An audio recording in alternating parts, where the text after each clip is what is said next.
আমাদের যে রাজনীতি, এই রাজনীতি কখনো আত্মসমালোচনার জায়গাটা এখানে আমরা তৈরি করতে পারিনি।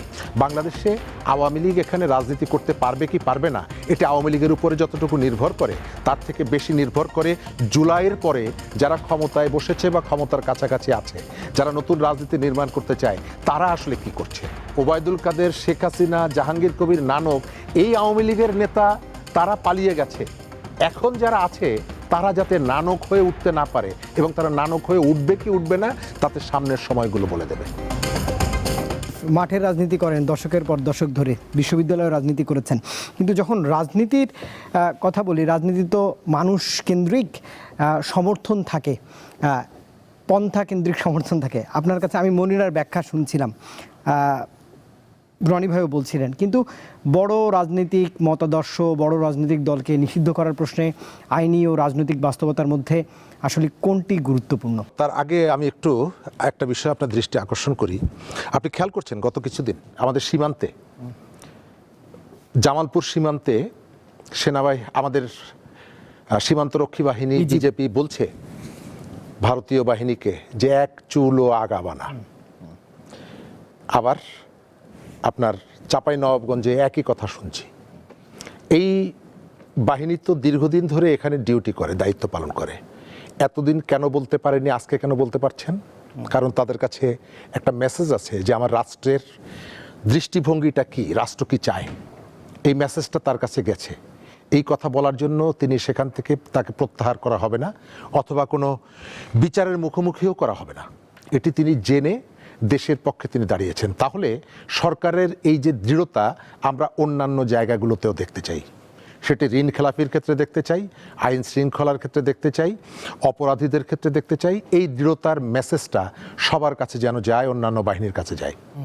গুণগত যে পরিবর্তন, সেই পরিবর্তনের স্বপ্ন থেকে আমরা এখনও দৃশ্যমান কিছু দেখাতে পারিনি। এক, আপনি যে প্রশ্নটা করেছেন, 5 আগস্ট শেখ হাসিনা যখন পালিয়ে যান, দুপুরবেলায় তার বাসায় পোলাও রান্না ছিল, রোস্টও রান্না ছিল, অর্থাৎ বাইরে মানুষ মরছে, তার বাসার মধ্যে এই খাবারের আয়োজনটা ছিল।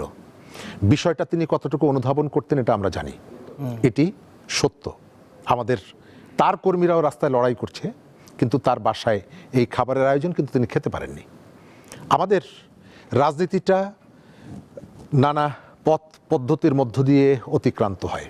আমাদের এখানে কেউ তার অপরাধের জন্য অনুতপ্ত না। জামাত কি অনুতপ্ত? 71 সালের তাদের যে ঘটনা, সেই ঘটনার জন্য জামাত কখনো অনুতাপ বা তার ভুল স্বীকার করেছে? আমাদের এখানে যারাই যখন ক্ষমতায় বসেছে তারা তো নানা ধরনের পক্ষে বিপক্ষে অনেক রকমের উদাহরণ আছে। তারা কেউ কি বলেছে যে কাজটি আমাদের ভুল ছিল? বলেনি। আমাদের যে রাজনীতি, এই রাজনীতি কখনো আত্মসমালোচনার জায়গাটা এখানে আমরা তৈরি করতে পারিনি, স্পেসটা দেইনি, ভুলটা দেইনি। কিন্তু যেহেতু সর্বশেষ আওয়ামী লীগের এই অপরাধগুলো আমাদের চোখে পড়ছে, আমাদের দগদগে ঘা এখনো শুকায়নি, সেই কারণে এই বিষয়টা আমাদের সামনে আসছে। তার মানে এইটা মনে করার কোনো কারণ নেই যে আওয়ামী লীগের ওই অপরাধকে আমি জাস্টিফাই করছি। আমি বলছি যে আমাদের এখানে আসলে কেউ ভুলটা স্বীকার করে না। আপনি চীনের কথা বলেছেন, চীনের সাথে আমেরিকার সম্পর্ক ভালো হচ্ছে, আমেরিকার প্রেসিডেন্ট আসছে, কিন্তু যাওয়ার সময় তার যে গিফটগুলো সেগুলো ছুঁড়ে ফেলে দিয়ে যাচ্ছে। সুতরাং এখানে রাজনীতির ভেতরে আরও অনেকগুলো রাজনীতির পার্ট আছে, এগুলো বুঝতে হবে। বাংলাদেশের প্রেক্ষিতে আসি। বাংলাদেশে আওয়ামী লীগ এখানে রাজনীতি করতে পারবে কি পারবে না, এটা আওয়ামী লীগের উপরে যতটুকু নির্ভর করে তার থেকে বেশি নির্ভর করে জুলাইয়ের পরে যারা ক্ষমতায় বসেছে বা ক্ষমতার কাছাকাছি আছে, যারা নতুন রাজনীতি নির্মাণ করতে চায়, তারা আসলে কি করছে। বিএনপি যদি আওয়ামী লীগ হয়ে উঠতে চায় তাহলে তো আওয়ামী লীগের কোনো প্রয়োজন নেই। জামাত যদি আওয়ামী লীগ হয়ে উঠতে চায় তাহলে তো আওয়ামী লীগের কোনো প্রয়োজন নাই। এনসিপি যদি হয়ে উঠতে চায়, প্রয়োজন নেই। আমাদের এই জায়গাটায় আমাদের যে পরিবর্তনের যে স্বপ্ন, আপনি নতুন রাজনীতি নির্মাণ করতে পেরেছেন কিনা। আওয়ামী লীগ তার অপরাধের জন্য তার যে কর্মকাণ্ড, আমি সেটা এক কথাই বলেছি যে সারা দেশে যখন মানুষ মরছে, কারফিউ দেওয়া, তাদের দলের নেতাকর্মী পর্যন্ত মরছে, তখনও তার প্রধানের বাড়িতে কোরমা পোলাও রান্না হয়েছে। সুতরাং আপনি এই জায়গাটায় আপনি কি কোনো রাজনীতি নির্মাণ করতে পেরেছেন, অথবা কতটুকু নির্মাণ করেছেন যেটা আমার সেই দুঃসহ যন্ত্রণাটাকে ভুলিয়ে দেয়?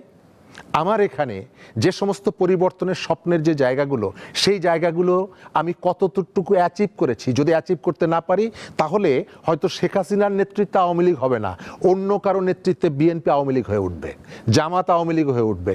সাংবাদিক পেটানোর যে ঘটনাটা কালকে, আমরা তো জুলাইয়ের অভ্যুত্থানের পরে এটিকে আমাদের প্রত্যাশা ছিল নাকি?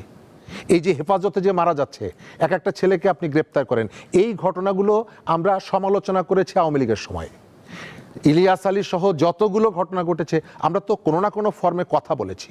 তো সেই ঘটনার পুনরাবৃত্তি আমি এখন দেখতে পাচ্ছি। আপনি আজকে ধরে নিয়ে যাচ্ছেন, যাকে ধরছেন সে তো অপরাধের সাথে যদি যুক্ত থাকে আপনি তার বিচার করবেন। এটি তো ক্রস ফায়ারের যুগ না, তাহলে আপনি সেখানে আমাকে ফিরিয়ে নিয়ে যাচ্ছেন। অর্থাৎ আপনি আওয়ামী লীগ, ওবায়দুল কাদের, শেখ হাসিনা, জাহাঙ্গীর কবির নানক, এই আওয়ামী লীগের নেতা তারা পালিয়ে গেছে। এখন যারা আছে তারা যাতে নানক হয়ে উঠতে না পারে, এবং তারা নানক হয়ে উঠবে কি উঠবে না তাতে সামনের সময়গুলো বলে দেবে।